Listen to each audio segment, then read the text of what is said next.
Bahkan aku waktu itu pernah ke toko buku dan melihat buku anak-anak. Di samping buku anak-anak berjudul Aku Pengen Jadi Dokter, ada buku Aku Pengen Jadi YouTuber. Hai semua, namaku Zahid. Dalam 1 tahun kebelakang ini, YouTube sudah mengubah hidupku. Banyak sekali hal yang 12 bulan lalu aku tidak sangka bisa terjadi, ternyata terjadi karena YouTube. Mulai dari membuat video yang ditonton sama ratusan ribu orang, kemudian juga untuk dapat bisa memenuhi undangan ke sana ke sini, kemudian juga untuk bisa membeli hal-hal yang aku mau tanpa merasa terlalu bersalah atau merasa keuanganku itu sedang dicekik-cekik. Itu semua adalah hal yang terjadi karena YouTube. Di video kali ini aku akan membahas 5 hal yang I wish I knew before I started a YouTube channel. Yang pertama adalah tanyakan kepada diri teman-teman, value apa yang kita berikan untuk dunia. Karena waktu aku baru mulai channel YouTube, aku sering kali menganggap YouTube ini adalah tentang hidupku. Walau itu nanti ada benarnya dan itu mungkin bisa valuable juga bagi orang lain. Tapi yang terpenting kalau misalnya kita pengen dinotis sebagai YouTuber yang baru adalah dengan membuat konten yang valuable dengan orang lain. Ini sering kita dengar dan rasanya itu sudah jelas banget, tapi coba benar-benar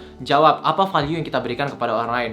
Karena dulu mungkin aku bikinnya day in the life, atau aku bikinnya Q&A tentang diriku, tapi saat itu nggak ada orang yang kenal diriku. Mungkin dengan video-video itu bisa membantuku melatih cara mengedit, membuat video, dan membiasakan diri berada di depan kamera dan menempatkan karyaku di YouTube. Tapi kalau misalnya mau berkembang, coba jawab pertanyaan value tadi. Channelku baru mulai berkembang bukan saat aku bikin video tentang keseharianku di sekolah, juga bukan saat aku bikin video soal tanya jawab tentang diriku. Channelku mulai berkembang ketika aku mulai bisa memberikan value ke orang lain. Aku bisa menjawab dan memberikan solusi terhadap masalah yang mungkin mereka sedang hadapi. Jadi misalnya waktu itu, pertama kali channel ini mulai ada kayak momentumnya terbentuk, itu ketika aku membuat video Study With Me. Untuk dalam channelku, Study With Me ini memberikan value kepada orang lain, karena itu membantu mereka belajar. Itu membantu mereka fokus, mereka serasa seperti ada temennya, terutama saat itu karena pandemi ini masih baru-barunya, dan orang-orang saat itu sedang UTBK, ujian semester, dan hal-hal lainnya yang butuh fokus dan teman untuk melakukan itu adalah hal yang valuable buat mereka. Videoku yang pertama itu viral atau naik di algoritma YouTube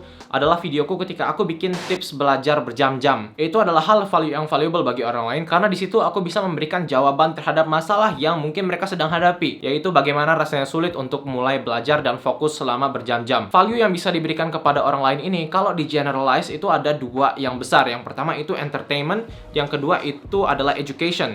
Jadi kalau entertainment ini mungkin dari channel-channel komedi, channel-channel yang seru-seruan, mukbang, atau apapun itu channel yang bisa membuat orang lain merasa entertain. Itu adalah satu bentuk value.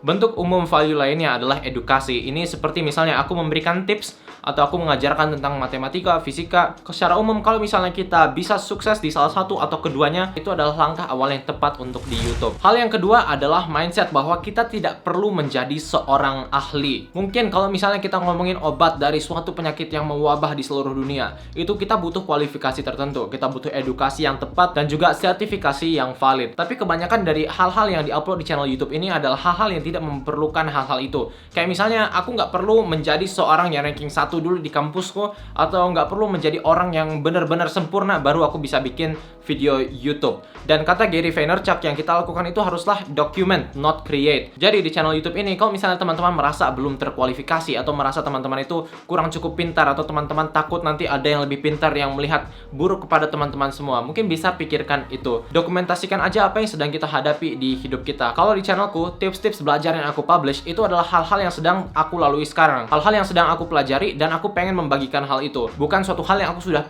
sempurna dalam melaksanakannya kemudian aku memberikannya ke orang lain. Cara berpikir lainnya adalah untuk memikirkan tentang mindset guide versus guru. Kalau guide itu adalah orang yang menuntun kita jalannya itu sama-sama, tapi kalau guru itu adalah orang yang kayak dari atas dia ngajarin kita di bawah. Dan mindset untuk channel YouTubeku ini adalah aku mengambil yang guide ini. Aku bukan guru yang punya jawaban terhadap semua masalah orang lain.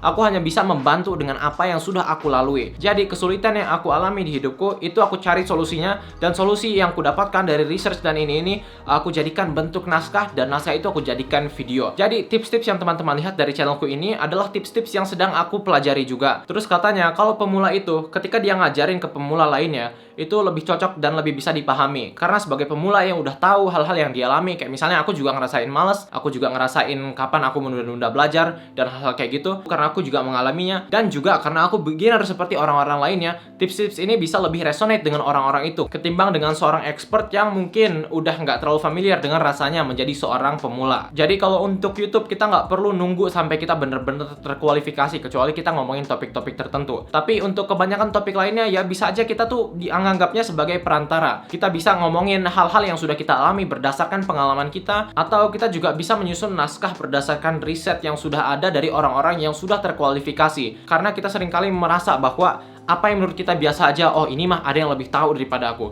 Ternyata bagi banyak orang itu valuable. Jadi biarkanlah value yang kita tahu itu didapatkan oleh orang-orang yang nonton video-video kita. Ngomongin soal itu, sebagai YouTuber pemula yang harus kita lakukan adalah niche down. Artinya adalah kita targetkan audiens sespesifik mungkin. Kalau dulu waktu aku baru mulai channel YouTube, aku menganggap bahwa oh aku ini mau appeal ke semua orang. Aku mau semua orang bisa tonton channel YouTubeku. Tapi ternyata itu bukanlah strategi yang tepat. Strategi bisnis yang berhasil, channel YouTube yang berhasil, itu adalah ketika mereka berhasil niche down. Mereka benar-benar menspesifikkan orang yang kira-kira bakal nonton video mereka itu seperti apa. Jadi daripada kita bisa appeal ke semua orang, ke anak-anak, ke orang tua, ke nenek-nenek, kakek-kakek, yang akan aku lakukan adalah coba untuk appeal ke orang yang emang spesifik. Misalnya adalah orang yang sekarang lagi di tahun pertama perkuliahannya dan sekarang sedang mengalami kesulitan belajar, dan coba targetin audiensnya sespesifik mungkin. Channelku waktu aku bikin video yang broad kayak misalnya Day in the Life of an Indonesian High School Student, itu ditargetkan saat itu ada untuk bisa menjangkau semua orang. Ternyata yang nontonnya pada awalnya sangat sepi karena itu sudah berkompetisi dengan video-video lainnya yang jauh lebih sukses. Ketika aku baru punya channel baru, subscribersnya belum seberapa, orang-orang belum begitu percaya dan yakin dengan value yang bisa aku berikan. Channel YouTube ini mulai berkembang ketika aku membuat video pembahasan soal-soal UTBK. Orang-orang yang ikut UTBK itu hanya sepersekian dari masyarakat Indonesia. Tapi ketika baru mulai channel, itu adalah keputusan yang tepat karena kita bisa lebih mudah untuk menemui orang-orang yang tepat buat kita. Tapi waktu itu saat aku bikin video tentang membahas soal UTBK, itu nggak terlalu banyak orang yang ada di situ. Jadi karena kompetisinya pertama sedikit, kemudian orang-orang sangat membutuhkan konten seperti itu adalah resep awal dari bagaimana channel ini bisa membangun momentum. Karena channel yang lebih spesifik ini bisa ditarget secara personal dan orang-orang lebih mungkin untuk menontonnya.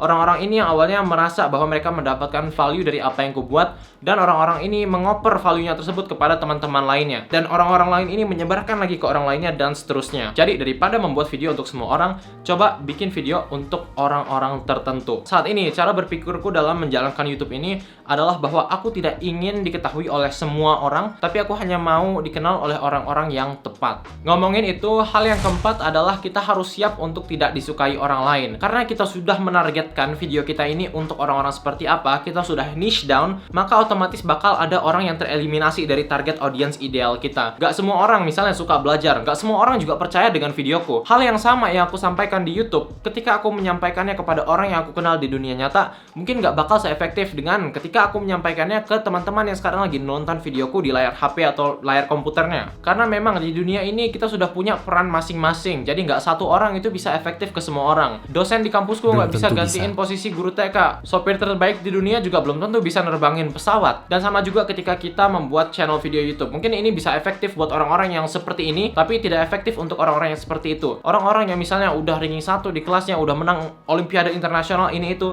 mereka nggak bakal mendapatkan value dari video-video tips belajar yang aku buat di sini. Dan ya udah nggak apa-apa gitu, karena targetku bukan mereka. Aku bukan orang yang ngajarin semua orang. Aku adalah orang yang ngajarin yang aku sebut dengan like-minded learners, adalah orang-orang yang pengen belajar, yang merasa bahwa mereka paham yang aku rasakan, juga caraku melihat dunia. Jadi dari situ bakal banyak nanti komentar-komentar negatif yang teman-teman dapatkan. Dan mungkin pada awal-awalnya itu pedas, tapi pada akhirnya itu akan jadi biasa aja. Hal berikutnya adalah sadari bahwa YouTube ini adalah permainan jangka panjang. Kita nggak tahu kapan YouTube kita bakal dinotis. Di YouTube ini sama seperti banyak hal lain di dunia, itu adalah kombinasi dari hard work dan juga dari luck. Jadi banyak keberuntungan. Misalnya kita bikin video di waktu dan tempat yang pas. Kalau aku waktu itu beruntung banget karena aku bikin video UTBK pas orang-orang lagi sibuk UTBK dan orang-orang juga baru pandemi. Jadi masih banyak yang terkaget dan terbantu dengan video-videoku. Dengan menyadari bahwa YouTube ini adalah permainan jangka panjang, kita bisa lebih fokus ke membuat konten dan melatih dan upgrade skills ini itu tanpa terlalu kecewa kalau misalnya apa yang kita lakukan tidak mendapatkan apa yang kita harapkan. Kalau aku sih melihatnya sekarang YouTube itu seperti misalnya investasi ke reksadana atau investasi saham dan hal-hal kayak gitu. Ketika kita memberikan uang kita ke sana, idealnya adalah kita menganggap uang itu udah hilang. Kita nggak ngecek lagi sampai mungkin 10 tahun lagi. Dan di YouTube juga kayak gitu. Ketika kita upload video, kita tabung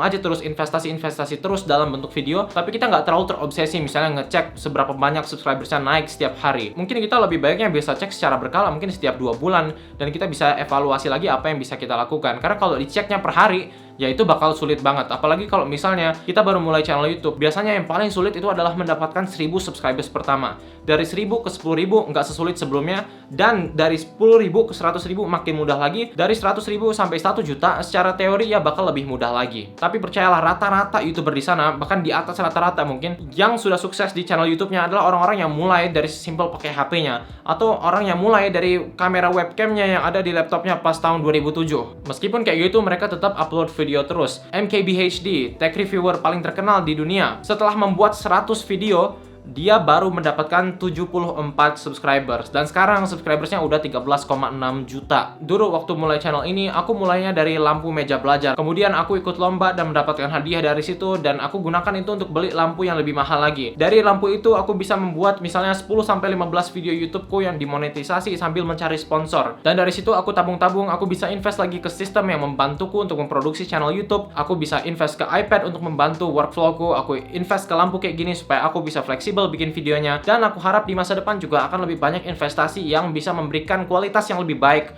untuk video YouTubeku. Yang pertama, dengan punya itu jelas itu sangat membantu produksiku dan bagaimana channelku bisa berkembang, dan bagi penonton itu juga sangat berharga bagi mereka karena sekarang mereka bisa mendengar dan melihat hal yang lebih indah. Memulai channel YouTube ini merupakan salah satu keputusan terbaik dari hidupku. Aku merasa banyak sekali pintu-pintu kesempatan yang terbuka untukku, dan karena itu aku sangat passionate biasanya kalau ada temanku yang serius pengen mulai channel YouTube. Dari video dan channel ini aku berharap bisa menjadi orang yang juga hadir dalam journey pertama dari karir YouTube teman-teman. Aku doakan yang terbaik dan mulai aja.